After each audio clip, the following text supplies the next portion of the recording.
जय माता दी दोस्तों।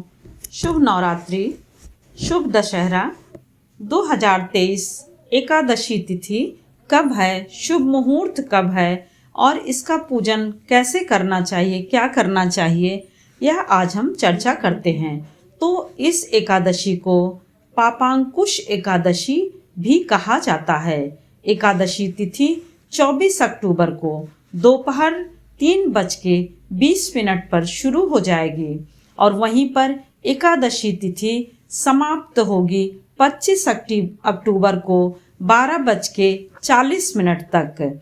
अब देखिए कि 12:40 तक है 25 तारीख को, तो हमें ये कि 24 को तो नहीं, 24 को पूरा का पूरा दशहरा है, दशमी तिथि है और 25 तारीख को 12 बज के आप देखिए कि 35 मिनट तक है। तो उदया तिथि में होने के कारण 25 तारीख को ही हमारा एकादशी का व्रत मनाया जाएगा। 2023 की एकादशी पापांकुश एकादशी 25 अक्टूबर को मनाई जाएगी, व्रत रहा जाएगा। 24 को पूरी तरह से विजयदशमी का त्यौहार मनाया जाना है, ब्राह्मण भोज करना है और सबसे बड़ी बात कि 24 से ही नियम पालन शुरू हो जाएगा, क्योंकि एकादशी के व्रत में 3 दिन का नियम पालन होता है। एक दिन पहले देखिए भोजन एक बार करिए और हो सके तो आप चावल बिल्कुल ना खाइए, और नहीं तो भोजन मान लीजिए कि अल्पाहार शाम को करते हैं और दोपहर एक बार भोजन करके शाम को चावल ना खाइए एक दिन पहले।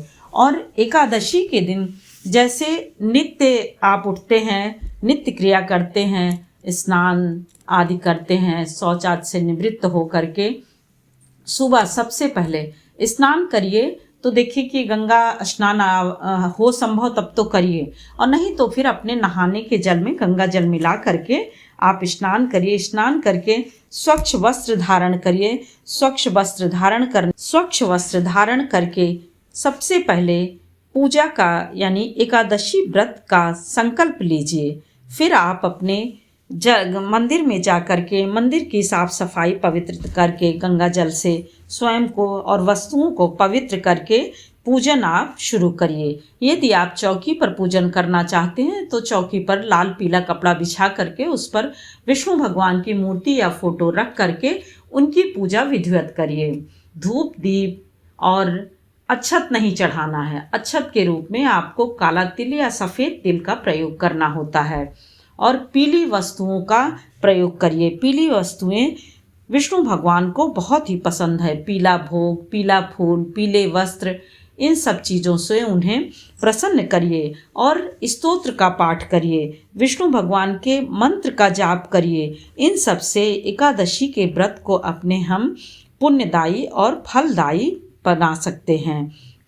अब देखिए कि उदया तिथि में होने के कारण चाहे जितने बजे तक तिथि रहे, पर उसे पूरा दिन माना जाता है, अर्थात जिसका दिन उसकी रात।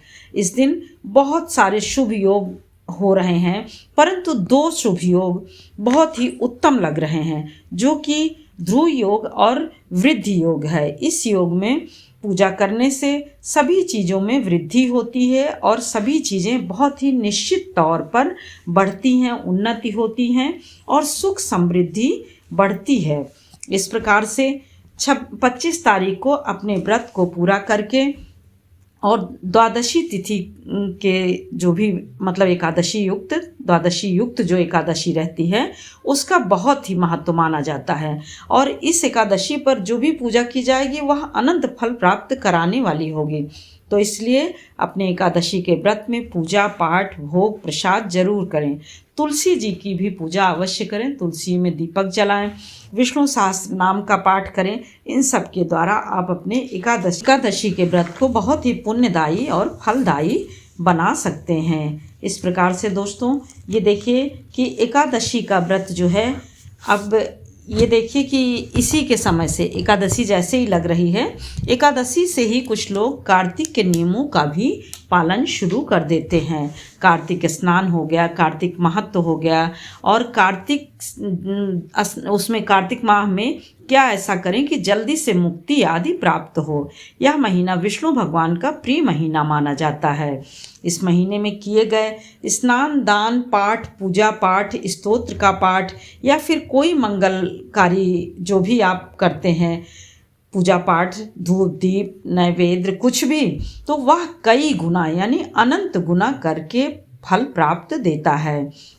अब आश्विन माह की जो ये एकादशी है, यहाँ तक जो है इसका नियम पालन चलता है। यानी इस एकादशी से शुरू करके, वैसे तो पूर्णिमा शरद पूर्णिमा से शुरू करते हैं, शरद पूर्णिमा से लेकर के आपका आश्विन माह की कार्तिक स्नान जो होता है, इसी को कहा जाता है, शरद पूर्णिमा के दिन से ही लग जाता है। तो इसी दिन से स्नान शुरू कर देते हैं, और कई जगह पर है वह जो है एकादशी को भी शुरू कर देते हैं। इस माह में जो भी किए जाते हैं विधि विधान, वह शास्त्रों के अनुसार बहुत ही अनंत गुना, कई गुना करके बताया गया है। 28 अक्टूबर दिन शनिवार को शरद पूर्णिमा से यानी 27 नवंबर दिन सोमवार से कार्तिक पूर्णिमा तक किया जाएगा। यानी 28 अक्टूबर से लेकर के 27 नवंबर तक, एक माह तक, यानी पूर्णिमा से पूर्णिमा।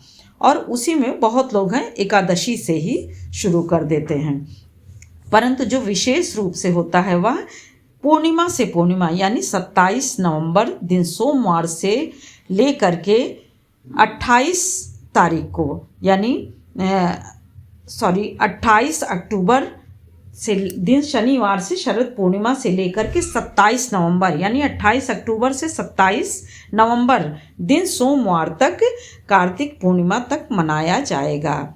स्नान, पूजा, तुलसी पूजा, यम नियम, कार्तिक, यह सब जो है शास्त्रों में विशेष रूप से इसका महत्व बताया गया है। इसके महत्व को सुनना चाहिए, करना चाहिए।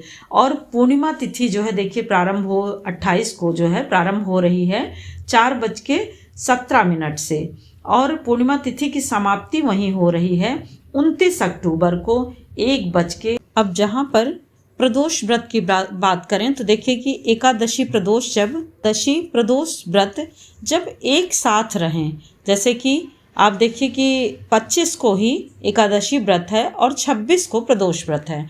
तो 25 तारीख को प्रदोष व्रत जब आपका एकादशी के बाद यानी 25 को एकादशी व्रत रहें, तो प्रदोष व्रत का नियम संकल्प प्रदोष व्रत के दिन यानी पहले पारण करें एकादशी वाला, तब उसके बाद प्रदोष पूजा का, प्रदोष व्रत का संकल्प लें। और प्रदोष देखिए कि प्रदोष जो आपका 26 तारीख है उसका शुभ मुहूर्त 5:50 से लेकर के 8:30 बजे तक है।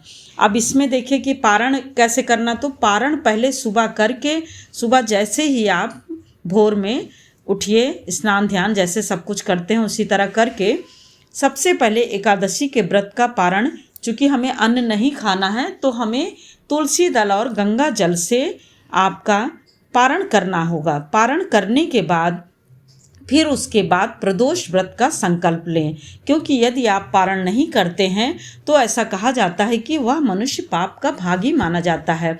पारण का सभी व्रतों में विशेष रूप से महत्व होता है। इस प्रकार से दोस्तों एकादशी और प्रदोष के व्रत का बहुत ही ज़्यादा महत्व है और इन सब का विशेष रूप से ध्यान रखना चाहिए। जय माता दी दोस्तों, फिर मिलते हैं एक और नई जानकारी के साथ। तब तक के लिए लाइक करिए, सब्सक्राइब करिए और बेल बटन ज़रूर प्रेस करिए, जिससे कि नोटिफिकेशन सबसे पहले आपके पास पहुँचे। और यदि ज़रा भी यह सहायक हो तो इसे कृपया शेयर करना बिल्कुल भी ना भूलें। जय माता।